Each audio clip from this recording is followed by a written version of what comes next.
Hello. Hi. Hello. We're Crazy Girls. I'm Laura, I am Ashley. and we want to help people because of our own crazy lives. A little background about how we met. I like to just dive straight in. Both of our moms are dead. Hers died first. And what year was it? When did your mom pass? 2010. April of 2010. April 2010. Mine was May of 2011. So. Wow, literally almost a year later. Yeah. I know. It's like funny and sad. It's funny and sad and sweet. Our lives just have like a lot of Weird synchronicities. So that's why it's funny. I don't mean like death is funny. It can be. It is sometimes, but I'm mostly laughing at the parallel. Yeah, because it's wild. I remember our families went to the same church. Mm-hmm. I am 12 years older than Ashley. And I sang in the choir at the church, and we sang at her mother's funeral. Mm-hmm. And I remember looking out into the audience there during the funeral and seeing Ashley's little 9-year-old face, right? Mm-hmm. 9 years old. What was that? That was a strange man who just walked across your porch. What? Oh, yes. It's an ups. Woo! I got really Christmas scared. present. I was like, he just dropped a bomb on your porch and just ran. I was like, are we about to die? Death is funny. It would be recorded. And if I were going to die, I would want it to be on video. It's like our opening video. It turns out it's just like, proof we were murdered. It's so funny. But yes, I saw Ashley's little face, and she was just standing there, not crying. Like, she was like looking around at everybody, and she didn't like look this. upset. Oh, she was a little Wednesday Addams about it all. Mm. Actually, she wasn't. She was like very stoic and like not like a 9-year-old kid should be. And I just felt very connected to you. I felt very connected to you, and I'm like, I didn't know why, because I would have been 20, like 2, my age now, 21, 22. Mm-hmm. Yeah, something like that. Yeah. And then I always thought Laura was like I knew of Laura. I mean, we weren't close when I was really, really little. Like, not close how we are now, but I knew of Laura whenever I was little, and I always thought that Laura had such a welcoming presence, and she sang in youth group too. Whenever I got into middle school, I went to youth group there a couple of times, and she always was singing. Like, she was like the main singer person, what you call it, and I always loved seeing her up there because she looked different, but like in a really beautiful way. Like, she always had she had the coolest hairstyles, the cool like color in the hair, like the cool. It just like wasn't like whenever you go to like a church, you're used to seeing like very modern church women, and Laura didn't look like that. Laura looked like you were going to a punk rock emo concert, and I appreciate that because I'm a Gemini, and I also have a lot of Aquarius in me. The weirder the better. The weirder the better, and I love that it was at a church too, and because it was like, yeah, my Aquarius Venus. I know our little Aquariuses were like, we belong together. But yeah, that was kind of my experience with Laura. And then Laura told me this story one time. I don't really remember it, but I'm sure it happened, but it just happened so long ago, and I was like, at my middle school me was definitely not as observant as I am now. And I remember Laura told me, she's like, you remember I sat by you like a bunch of times, like almost every time you came into youth group, and I was like, oh my God, really? And she's like, yeah, because you would just be there, and she's like, I don't know. Sitting by herself. Always just, on the floor.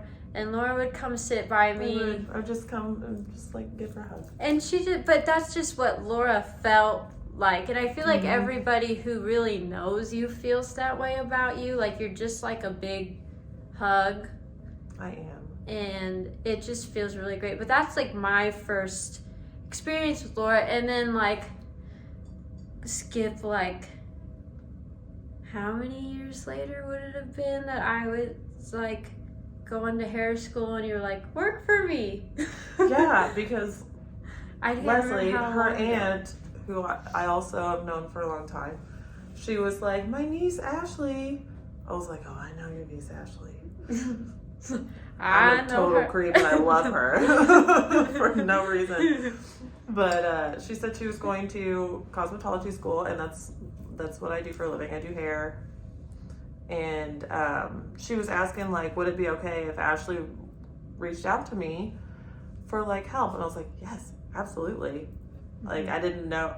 It's like I knew, but I didn't know why. I was just like, that's definitely the right thing to do. Yeah. So that's what we did. And, gosh, without going into too much detail just yet, just because I don't want this video to be 9 hours long. Because it could go that long. we both grew up so similarly as far as the struggles that we had with family, and then growing up in school and feeling so misunderstood and so unseen. And we both have, from a young age, I feel like we both had so much to say and so many thoughts, and that was just kind of stifled, whether it was family or even just ourselves, because it was like that thought that we didn't matter. Yeah, like it doesn't like everyone matter. else has. The over responsibility for others. We got to take care of everybody, everyone. It's our duty to take care of everybody else. For ourselves. Oh, yeah. And I guess I lived most of my adult life this far kind of from that mentality of it is my duty to just forever be the responsible one and to make sure everyone else's needs are met all the time in a very, very, very unhealthy way. I have been divorced twice, and both of those marriages, I was the person who was just, I had to keep everybody together, and I did not hold any of my partners to any kind of standard that I held myself to. So lots of codependency. And even though Ashley's 22, I feel like she somehow has lived just as much life as I have. It's been a crazy life. I have 3 kids. She has 3 younger siblings who she very much feel like a mom to. Yeah. Especially emotionally. I mean, like, definitely, like, there are people there helping, but I think, like, my siblings have even told me this, like, emotionally, which, I mean, I don't, like, blame them or, like, have any resentment towards them at all, but they've even told me they're like, there's all these people here, but we only feel comfortable talking to you, which felt very, like, not burdensome, because it's not like they were a burden, but it felt like very heavy for me, because it was like I had to relay everything to everyone else about everyone else's feelings. And I think after I got to a point where I was relaying everybody else's feelings to other people, that I stopped trying to communicate my feelings and my feelings. Or just like accept or realize that you even have them. Yeah, because I would very much just, until recently actually, just be fine with what everybody else felt or agree with it, or just whether I actually agreed with it or not, I would just go with the flow, because it's like I was already so stressed out with feeling everybody else's feelings that I didn't know how to voice my own, or even like display it or feel like anyone cared, just because it just felt very heavy. And it just was like, well, everyone else's stuff, like here's my stuff and here's everybody else's stuff, and everybody else's stuff felt like this. So obviously getting this out and getting that done felt more important than this, which is my stuff. So I would just, hold it in and disguise my stuff as everyone else's, just because it was easier to like decompartmentalize. Yeah. It's like we convince ourselves that like, oh, we'll get around to us. Mm-hmm. We'll get around to it, but then you never do. No. Because when you're a human being, your needs never stop being there. Mm-hmm. And whenever you are making yourself responsible for other people's needs all of the time, then their needs never stop happening, because they're human beings. Yeah. And this dynamic has been created where like they have a need, they come to me or to you, mm-hmm. and then you're like, oh, I've got to take care of that for them. And you convince yourself that like, I'll do things for me, I'll take care of myself, and then it literally never happens, because needs don't ever cease to exist. Mm-hmm. And then I think that is like we both kind of at the same time somehow had that light bulb moment, like, this is terribly wrong.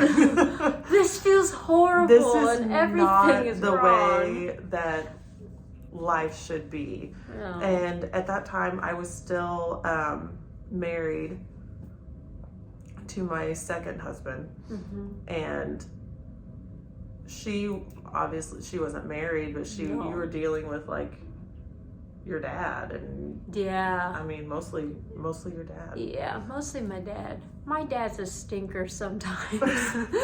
I love my dad, but he's a stinker. He's a stinker. And that's all right. That's all right. But we both had that light bulb moment where we were like, oh, like that's actually not our responsibility to fix. Mm-hmm. Like, you are experiencing some sort of emotional distress, or like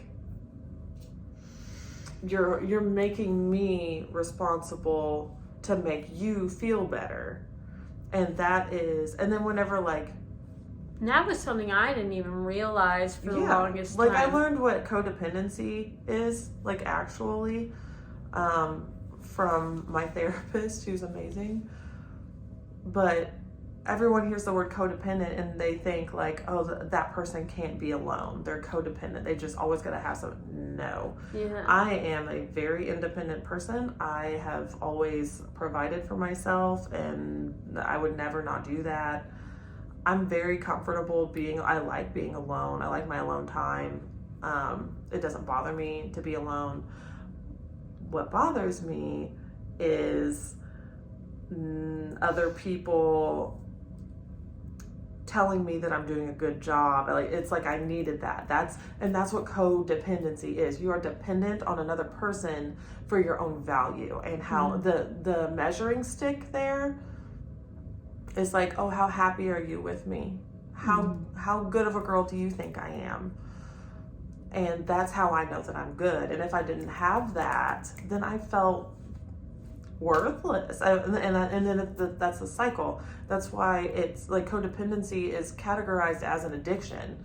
It's relationship addiction. It's like, I need you to tell me that I'm doing a good job. I need you to tell me that I have worth somehow. And if I don't have that, then I feel not valuable, and I'm gonna chase it. I'm going, because that's the addiction. I need that hit of like, oh, Laura, you did a good job.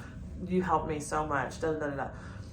But we both kind of like had that that moment like, this is not okay. We can't do it. Like, what do we need to do? And we both, I guess, kind of like had dabbled in astrology. And that's when stuff got fun. That's when stuff got freaky. I'm kidding. Not really. Not really, but like, got fun, definitely. But, and very like, yeah, share your experience with astrology. Okay. So as a high schooler, I always thought that basic astrology was like really cool. Like I thought that, like I've always known that I was a Gemini. I've always known that because I used to hate myself for it. And this is hilarious. I always thought astrology was so just complete bullshit. Yeah. And I'm a Capricorn. Yeah. Yeah. It makes sense. But like everybody just shits on Geminis. And I'm like, what is the deal? Why does nobody like me?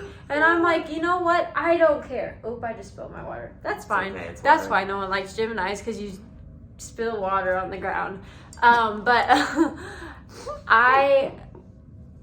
I was like, what is that? And so I kept like researching it, and then like I think the first time I figured out what a moon and a rising was and all of the other placements was on Snapchat. Whenever they came up with this feature where you can put your big three, your birth time in, and it'll show all the things.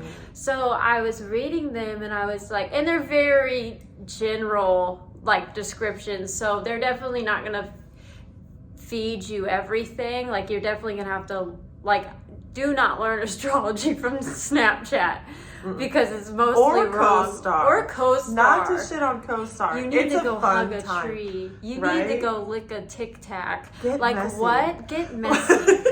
Tell an explosive secret. Like what? Like I don't understand CoStar, but honestly, it's a fun time. It's so entertaining, and I love the freaking people who are like, if CoStar was a person, and they're just like giving all this random advice. But anyway, back on track. So Snapchat, and then that was like, I think right before I came and worked for you, and then after I came and worked for you for about 3 months, we were studying like human design was like, I think our first first it was Enneagram, which I love, and I got obsessed with that. I'm a 5. I'm a textbook too. Yeah. So then it was human design, and then we figured out that human design also ties in with astrology. And it's just so crazy how like Enneagram deals with numerology, and human design deals with astrology, which also deals with numerology, and all of it kind of like goes together wrapped in like this big bow. And that's when we just kind of went crazy with it. We're like, we've got all of these tools, and we're gonna solve all of the problems. And that's when my strange addiction started. We love astrology. Oh my God, so much. And I tell people all the time, like, if someone is like, oh, I don't believe in that, like I'm whatever, I'm a Taurus, and that doesn't, like, I read all the horoscopes and that doesn't apply to me at all. I'm like, I get that, because my whole life, like I just said, I'm a Capricorn. I would read Capricorn horoscopes, and I never like related to any of it. But my mother, who was an Aries, I would read hers, and that I related to. I'm like, why do I relate to Aries so much? That's so weird. Like it was very consistent from the time I was in high school up until, gosh, I mean, I started learning about astrology. I would tell people, like, for some reason, I just always related more to Aries. And then I find out I'm an Aries rising, Aries moon. Aries is my signature sign. And I do relate to Capricorn now as an adult, because I'm Capricorn is like the responsible, like career oriented sign, and I care, and I identify very much with my career. Not like it's who I am. I just love it. I love earning money, and I love working hard, and I love I love business.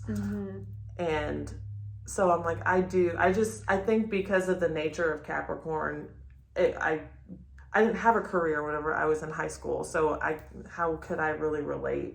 Yeah. To it. Because I feel very similar with that feeling, with you feeling more Aries, because the thing about me and Laura is she's a Capricorn, Aries rising, Aries moon, and I'm a Gemini, Taurus rising, Taurus moon. So our big three, it's like our sun and then both our rising and moon repeat themselves. They're the same sign.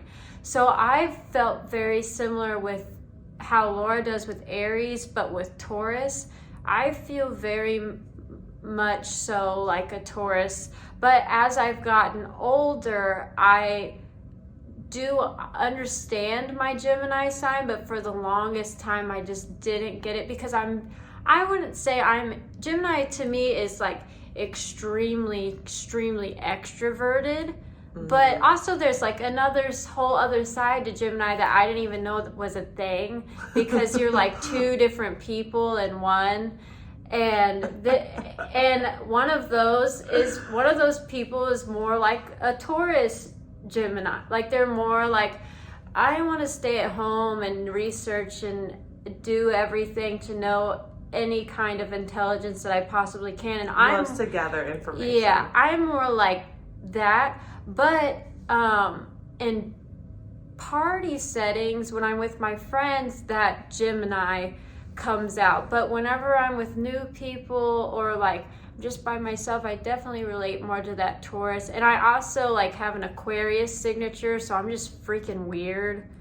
I don't understand. It's my favorite thing about you. I don't understand how to be a normal human. I'm just like an alien robot trying to have a human experience. And my Aquarius Venus is very into that. Yeah. All of our stuff is just like it lines up matching. So crazy. So many synchronicities. Yeah. I mean, it's kind of insane. It's made for just such a meaningful friendship. And I appreciate it so much. And we both, I said I'm an Enneagram too, so I'm like, how can we use this to be helpful? If you don't know Enneagram, number 2 is literally called the helper. And I can't stop trying to be helpful. It's my sickness. But I think like that all this stuff too really bonded us. Oh yeah. Because I think before all this, I was just like, Laura is like, and I still think this way, but like I was like, Laura is at a level that I could never even imagine at being, and I'm just like, she is like, what is that level? What is the perceived level that you think I am? She is the woman. You're just like, I just don't even know how to describe it in my brain. It's just so you can't comprehend the level, okay? Funny because I genuinely don't. And I still think of you that way, but now the level feels reachable because I know that. Because I know things now. I don't know how to explain it. But like, I feel like people who just say that this stuff is, I'm like, I know things now. And I'm like, I feel like people who just think this is bullshit. But no, but I really do think when people are like, I just don't really know how I feel about it. Or like, they're like, that's bullshit. I'm just like, I understand. Because I know where your understanding of all this is at right now. You're like, you haven't even delved into like level 1. Like you're at probably You still think everything is the sun sign. yeah, you're at basic And we've all been you're there. at basic preschool astrology, and like I am like we're getting up there. I mean, if we're going by grade levels, I would be like, If we're going maybe by- you feel differently, If we're but going by grade levels, I'm we like, might I would be be like, college we're like- professors. shit. No, I'm like, maybe 4th grade. Yeah, we're not college professors yet, but we're definitely Only because we're there's so definitely many in layers. grade school now. We're about to have our 5th We're grade definitely graduation. we're definitely kings of the playground. But that's about it. That's about it. But I just feel like people who are so closed off to it either are scared or they're just very like you're just very uneducated. It's literally like That's the people- meanest way to say that. No, but like You're it- just stupid. No. But like, we you're used to be stupid. Like, we used to be stupid too. I don't mean it in like a mean way. Like I mean like the reason why you think that is because you're not educated on the subject. Right. Like not that you're stupid, you're not educated on the subject. It'd be like I'm not educated in construction. That would be No. awful for me. Like I don't need to build anything. I don't need to build anything ever. I would hurt myself. Yeah, it'd be like a pastor. It'd be like someone for going to church for the first time and a pastor they're talking. I'm like, where am I going with this? I don't know. I'm And excited. it's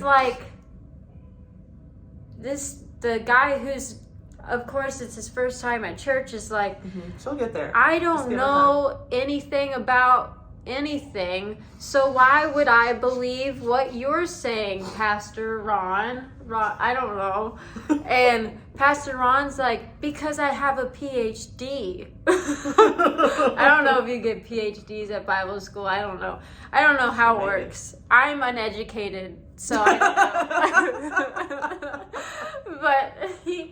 But what I'm saying is like, you don't know until you have a very educated understanding. So you've done So your don't- own investigation of it. So don't say that something sounds stupid to you. She's not calling anyone stupid. No. She's saying that it is not possible to form a definitive opinion when you haven't learned about something. Yes. For any of us. Yes. That's what she's trying to say. And I am also calling some of you stupid. I'm kidding. That was just a joke. I'm not calling anyone stupid.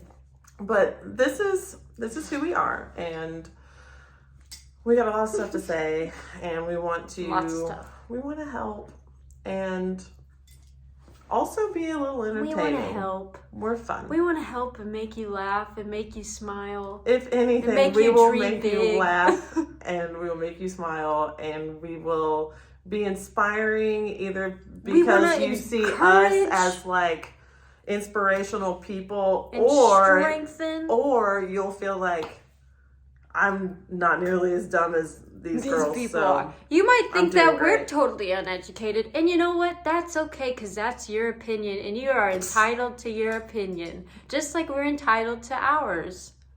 yeah. Yeah. So I hope that You found this. This I was hope that you found enjoyable this to you. email well. How this email finds. Sorry, I've been looking at a lot of those memes lately, where it's like, you just go look up. The that'll meme. be it. That'll be another. That'll be another. That'll be another We should have video. a whole video about memes. Absolutely. Now that could be 9 hours long. That could be like 400 hours long. Your phone would die. Yeah, my phone would die. So, Cheers. yep. And you'll be seeing more of us doing silly things. Silly things. Goodbye. Bye.